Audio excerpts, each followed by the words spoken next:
boots crunch the snow. Slow, deliberate. A chain drags behind, heavy with the weight of a kill. From the blizzard, a scarred man emerges. Behind him, the severed head of a black feathered monster trails in his wake. Down there. Look, that's the black feathered king. Impossible. It has been terrorizing these mountains for 200 years. No one has ever survived it. The man's face is a mask of indifference. Ice blue eyes hold no warmth, no triumph. Only a cold, empty stare. He is coming toward the clan. Sound the alarm. The beast's head drags through the snow, its eyes lifeless, proof that the nightmare is over. And a new one has begun. Alert the gates. A stranger walks with death itself. On the cliff, the scouts freeze, realizing they are not just watching a hunter. They are watching an executioner. And he is coming home. A decade before the monster's head fell, a boy stood trembling before the clan's altar. His name was Ryusei. He was 12. Let it burn. Let it answer. Anything. Please don't let me be a void. Nothing. You carry nothing. You are no son of this house. The spirits turn from him. This boy is without mana, without worth. Exile is the only path. Father, I'll try again. I'll sleep on the sacred stone. I'll bleed for it. Please. Silence. Take this empty vessel out of my sight. Strike his name from the scrolls. Move. Failure. The Forbidden Mountain has a taste for worthless meat. You'll feed it well. They threw him into the snow beyond the gates. No one followed. No one looked back. He pounded the wood until his fists bled, screaming a name that no longer belonged to him. Then, with nothing left, he turned and walked into the frozen dark. The mountain took him, and the world fell silent. The first night, he dug through frozen earth with bleeding fingers and sucked on a bitter root. The mountain offered nothing else. Tastes like dirt, but my stomach stops burning for a moment. He learned to break ice with stones, spearing fish that darted beneath the frozen surface. Every catch was a small victory over starvation. If I can eat today, I can fight tomorrow. But the mountain did more than starve. It hunted. It's bigger than me. It smells my fear.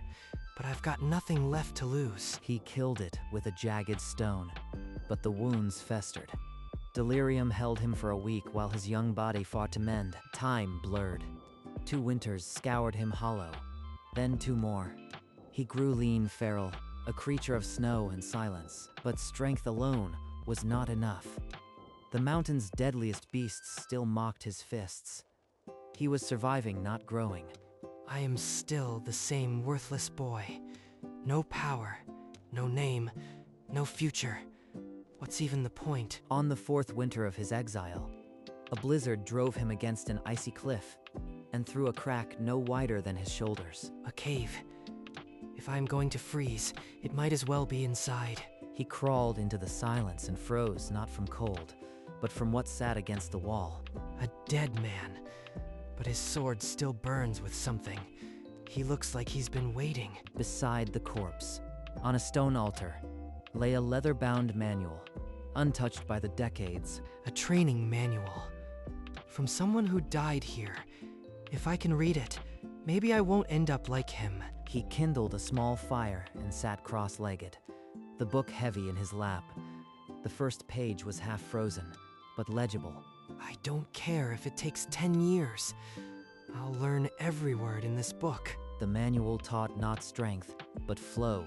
How to move mana through a body like a sword through silk. This is real power, not brute force. Something I can finally understand. The first forms shattered him. He swung a crude wooden stick until his shoulders locked, but the stances were alien. Every motion felt wrong. My body refuses to follow. The dead man understood something I don't. He practiced until his fingers split open. Blood stained the pages, but he refused to stop. Pain means I am still alive. That father's voice in my head. That's what I am killing. Weeks became months.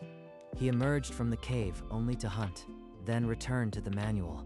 his body slowly reshaping itself. One morning, he fell into a form without thinking, and a faint ripple of mana followed the stick. I felt it.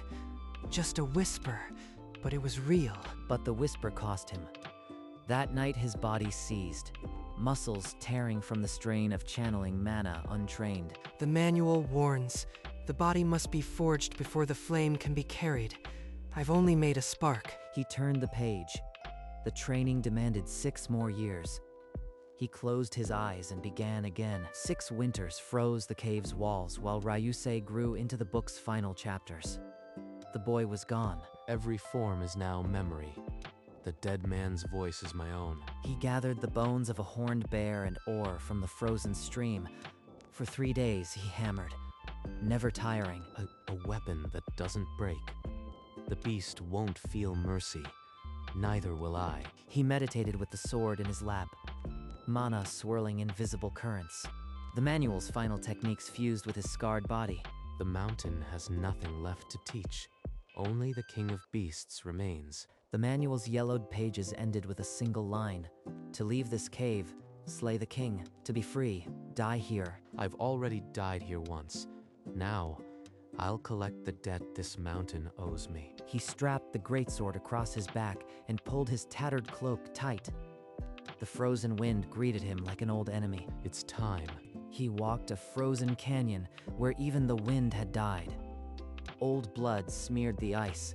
The beast's territory began. The lair's mouth yawned before him, a cavern ribbed with the bones of 100 hunters. Every clan sent their best. None walked out. Now I understand why. A beat of silence. Then a rumble from the deep. Twin red eyes opened in the dark. The black feathered king rose, talons scraping stone, and screamed a challenge that shook the mountain. No fear left in me. Just the blade and the void. The beast lunged without warning, a blur of black feathers and serrated beak. It reads my stance. I'll need to break the rhythm. His great sword swept in, parrying the next strike. Sparks flew as steel met claw. First, blood. Now, it knows I am not prey. The beast didn't pause. Its talons carved arcs of killing wind, each swing faster, sharper, learning Ryusei's rhythm. It's adapting. I can't fight this by reacting. I have to become the attack. He misjudged once. A talon raked across his ribs, flaying cloak and skin. Blood splattered the ice. That ribs cracked. I have one chance before my body gives out. A forgotten page of the manual surfaced in his mind, the void severance. A technique that burned the user's own life for a single, absolute strike. I never understood it before. Now, I have nothing left to lose. He poured every drop of mana into the blade. The cave dimmed. The greatsword screamed with blue-white fire. The beast lunged for his throat. He stepped inside the arc, and the blade fell like judgment. The black feathered head thundered to the stones. The king of the mountain was still. It's over. He let the storm wash the blood from his wounds. When his lungs steadied, he found a chain among the hunter's bones and lashed the head tight. I am walking back into a world that threw me away. This head is my answer. Each step carved a trench through the snow, the weight of a legend dragging behind him. That boy who cried at the gates is dead. What's left is what the mountain made. The mountain pass stretched empty and silent. He did not hurry. Days blurred into white. He walked through blizzards that would have killed any other traveler. Every mile is a debt collected. The clan will see what their worthless spawn became. On the 3rd morning, the clouds broke. Below, the valley of his birth lay under a blanket of snow. I am not coming home. I am bringing home a corpse. He tightened the chain and began the descent, a figure etched against the white, dragging proof that the impossible had been done. The scout's horn still keened when the first guard sprinted through the gates, screaming for the clan head. Father, a man from the mountain path. He's dragging the black feathered king's head. Silence! The black feathered king is a myth. No hunter has survived. You've drunk too much cold wind. I saw the beak, the feathers, snow-stained black with blood. And the one pulling it, his body is a canvas of scars. Outside, The village erupted. Doors slammed open. Voices rose in a wave of disbelief. The valley had never seen a crowd move so fast. It's true. The beast is dead, but the hunter... I know those eyes. They're the same ice blue that wept outside these gates 10 years ago. A name long struck from the scrolls began to pass from lip to lip through the gathering crowd. A ghost the mountain had refused to keep. Inside the hall, the clan head's hand trembled. He knew that name before it was spoken. It can't be. I threw him to the mountain to die. No one survives the forbidden beast. The gates shuddered. He was here. The crowd parted like snow before a blade.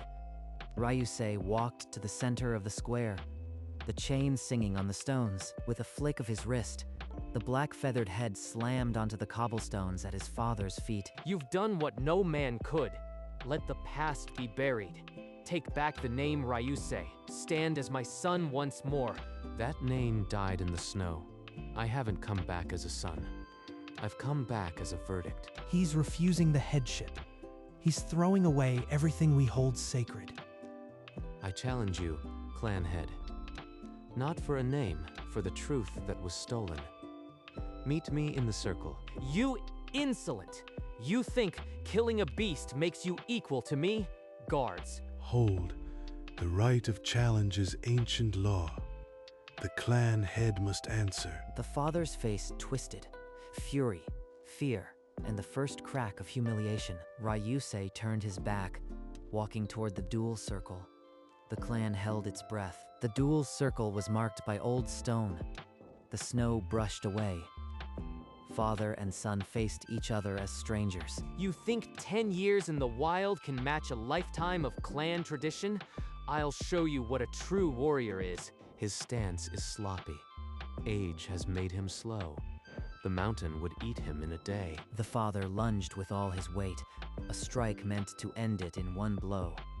Ryusei shifted his blade an inch and let the attack slide past. That was your first strike. I won't count it. Try again. A murmur rippled through the crowd. The clan head had been humiliated with a whisper of effort. You arrogant wretch! I'll carve your new scars into a grave.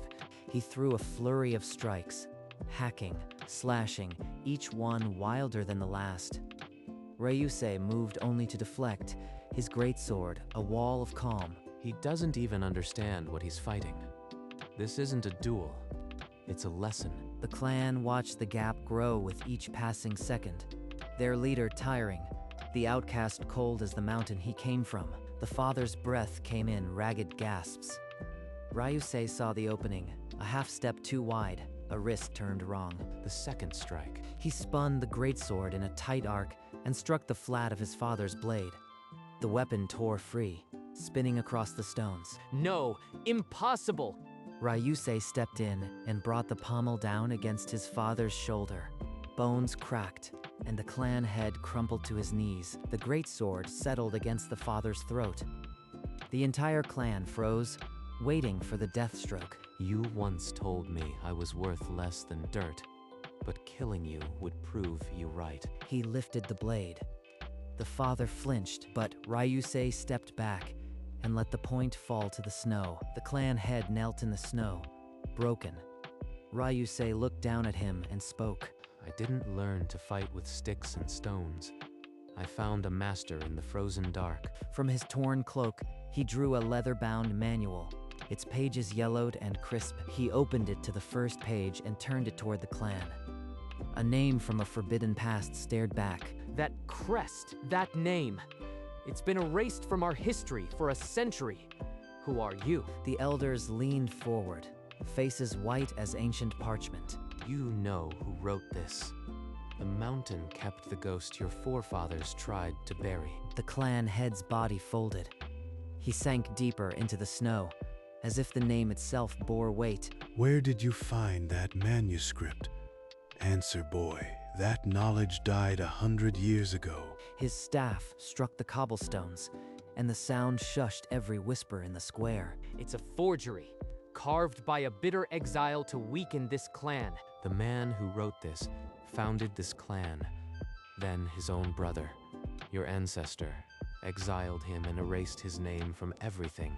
He held the manual like a weapon. Its pages caught the torchlight, and every eye followed. I found his frozen corpse in that mountain. He'd been waiting for justice that never came. A vision took shape, a hand crossing out a name on an ancient scroll, ink dripping like betrayal. That erased man was my great-great-grandfather, which makes you nothing but a usurper's heir. The father's face contorted, but no words came.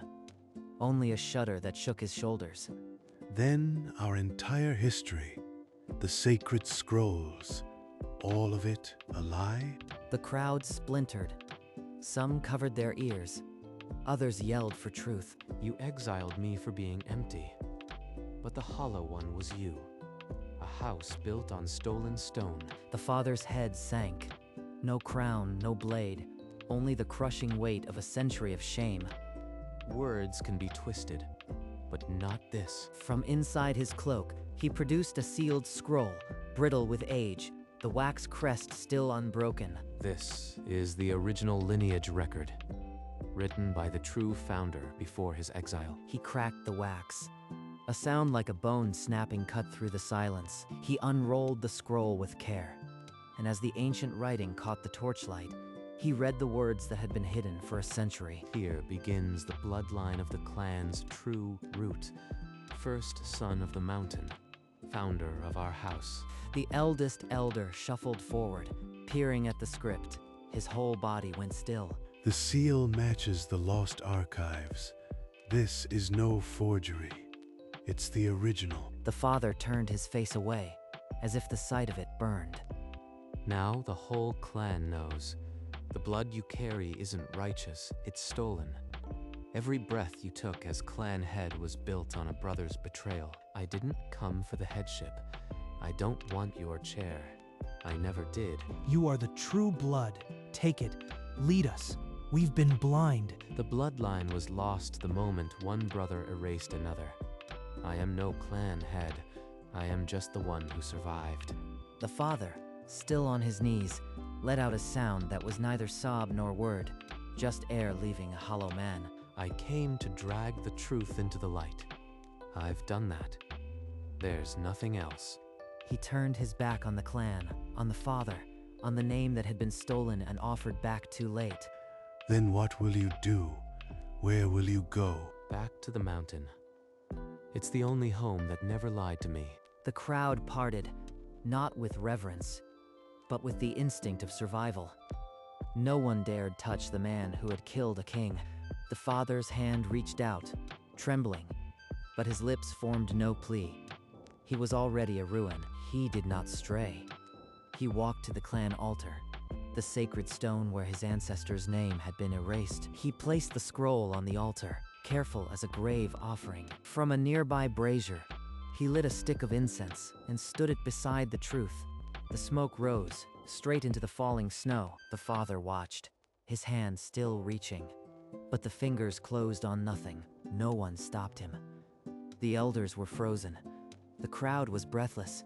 The greatsword still rested across his back, bearing blood from a king. He did not look at it. He turned from the altar and walked toward the open gate. The clan's silence was heavier than any decree. The lie was dead, and the man who had killed a beast, a father, and a false history, disappeared into the white. Only the altar remained, holding a century of truth no one could unread. The ancient gates to the clan stood open, as if the mountain itself had pried them wide. His boots left the last cobblestone. No voice called him back. No guard barred the way. He did not look back, not at the broken man in the snow, not at the clan that had once been his. The snow fell heavier, filling the trench left by the beast's head. The forbidden mountain rose before him, a jagged wall of cold silence. He had entered it as a child, thrown away. He returned as a man stripped of all but truth. The storm closed around him, and the valley forgot his shape. Inside the compound, the wind stirred the pages of the record on the altar. The truth remained, but the man who brought it was gone. No one moved to close the gate. The snow fell, blanketing a crime that could no longer be hidden. Ryusei walked the path he had been forced to take a decade ago, but this time he chose it. The courtyard lay hushed, the beast's blood already freezing into the stones. No one moved to clean it. What do we do now? There's no head, no name, just that scroll. We grew up believing a lie. It's like the ground just opened under us. The father remained on his knees, snow piling on his shoulders. A man hollowed out. 100 years we honored the wrong blood. The ancestors will not forgive this. On the altar, the unrolled scroll lay under a dusting of snow. The incense long since burned to ash. No one approached it. The truth was too heavy to touch. Somewhere beyond the gate, a pair of ice blue eyes had already vanished into the white. The mountain peak stood silent, offering no judgment, only the cold promise of a truth that never lies. The clan was left to bury its shame in the snow, with no leader and no lie to hide behind. The blizzard thickened, each flake a whisper of erasure. His footprints lasted only moments before the mountain reclaimed them. The greatsword's weight was a familiar burden now, no longer a weapon, but a companion. It had taken him from the cave, and now it led him home. He did not rush. There was no destination that needed reaching, no father to answer. The mountain swallowed him, fold by fold of white, until he was just another shadow in the drift. Far behind, a clan argued over a truth they never wanted. Voices lost in the gale. He was beyond their reach, beyond the need for names or vengeance. Only the cold and the silence remained. The wind sang a hollow note through frozen pines, the same song that had sung to a starving boy. But now it was not a dirge. It was a lullaby. The peak stood above the storm, untouched, eternal, and the man who had been nothing became part of the silence. Deep in the Forbidden Mountain, where even the blizzard could not reach, the ancient cave held warmth. Ryusei sat cross-legged at the cave's heart, the same stones that had witnessed a child's despair now cradling a man at rest. Beside him, the leather-bound manual lay open, its pages stirring faintly in the breath of the cave. A draft that never died. The black-bladed greatsword leaned against the ice, its edge still darkened with the blood of a king. It needed no sheath. The mountain was its sheath now. No fire burned, yet the cave held a gentle luminescence. Old mana settled into the walls like stored sunlight. His ice-blue eyes were closed, the scars on his cheek no longer maps of pain, but marks of a journey finished. And in the deeper shadows, the frozen form of his ancestor seemed less a specter than a silent guardian, his vigil complete. The truth that had shattered a clan now rested on cold stone, weightless. It belonged to the mountain now, just as he did. The world outside could freeze and thaw, could war and weep. It meant nothing here. Ryusei breathed in, and the mountain breathed with him. The boy who had been nothing, the man who became unbeatable, was at last simply still.